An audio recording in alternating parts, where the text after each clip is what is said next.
Salut tout le monde, bienvenue sur ma première vidéo qui vient enrichir mon blog AlphaFlore. Alors pour cette première vidéo, je vais tout simplement me présenter pour que vous puissiez me connaître un minimum, que ce soit moi ou mon parcours. Donc je m'appelle Fabien, j'ai 32 ans dans quelques jours et je vis dans le Loiret. Depuis 2008, je travaille là-dedans. Enfin, ça ressemblait pas trop à ça avant, mais maintenant c'est ça.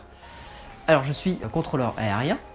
Alors à quoi ça sert? Tout simplement, un contrôleur aérien sert à garantir la sécurité et la fluidité du trafic aérien. Alors en gros, on s'assure que les avions ne se rencontrent pas et qu'ils ne viennent pas non plus percuter des obstacles. Ce serait quand même très gênant et très mortel. Et tout ça bien sûr en essayant d'accélérer le trafic, en raccourcissant les routes, puisque tout le monde le sait. Le temps, c'est de l'argent, surtout en aviation. Alors pour résumer, un contrôleur aérien, c'est quoi? C'est un chef d'orchestre qui organise un aéroport, un espace aérien. Donc s'il n'y en a pas, c'est le bordel.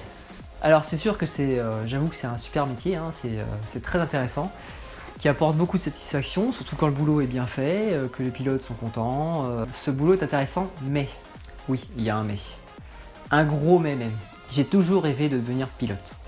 Donc autoriser à longueur de journée des pilotes à se rendre dans le plus beau bureau du monde, donc le ciel, c'est quand même assez frustrant. Donc comme je n'ai qu'une seule vie et que je ne compte pas vivre avec des regrets, j'ai décidé en 2012 de franchir le pas de la porte d'un aéroclub.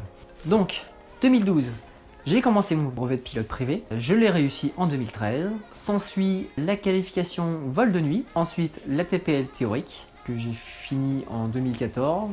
Ensuite, j'ai passé ma qualification de vol aux instruments sur avion monomoteur. Et en 2016, j'ai enfin décroché le fameux sésame, la licence de pilote professionnel, qualifié aux instruments sur avion multimoteur. Donc je résume rapidement ce parcours, puisque dans une prochaine vidéo, je vous expliquerai comment devenir pilote professionnel avec les différentes licences, les minima réglementaires et puis surtout comment y arriver. Si comme moi vous avez peur de vous lancer dans cette formation de pilote, c'est vrai que ça coûte vraiment très cher, je vous conseille de faire une prévision sur plusieurs années. Alors personnellement, moi j'ai fait un tableau Excel que j'ai fait sur 5 ans avec d'un côté mes revenus, d'un côté mes dépenses. Je mixe tout ça et je vois si je peux faire quelque chose de viable, un projet que je peux tenir jusqu'au bout. J'ai fait ce tableau sur 5 ans. J'ai eu du mal à m'y tenir, c'est vrai. Il y a toujours des dépenses qui sont imprévues, que ce soit les réparations de la voiture. Ce qui est assez difficile aussi, c'est d'éviter les dépenses, on va dire les dépenses inutiles. Un point important, quand vous êtes vraiment ric-rac sur le budget, comme moi je l'ai été, c'est de faire des devis partout, dans plein d'écoles de pilotage, que ce soit en France et surtout partout ailleurs en Europe. Alors pourquoi j'appuie sur partout ailleurs en Europe? Faire sa formation en France, c'est quand même extrêmement cher. Heureusement, depuis l'arrivée de l'EASA, donc l'Agence Européenne de la Sécurité Aérienne, on peut faire sa formation partout en Europe.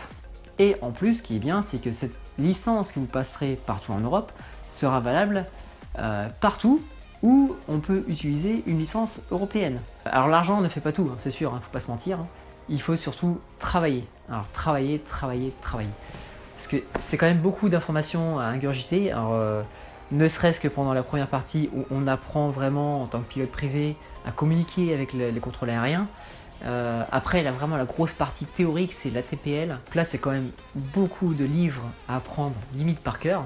Donc là, il faut travailler. Alors personnellement, moi j'ai eu la chance de travailler en tant que contrôleur aérien. Grâce à ça, j'ai pu apprendre beaucoup de choses, comme la phraséologie, la réglementation, comment lire une carte aéronautique, etc. Donc pour moi, ça a été plus simple à m'intégrer dans le monde de l'aviation côté pilotage. Donc pour quelqu'un qui rentre dedans, qui part de zéro et qui apprend tout, voilà, il faut surtout rien lâcher, il faut être très motivé. La formation est longue, mais la carotte elle est au bout, elle vous attend et c'est sûr que c'est une sacrée carotte.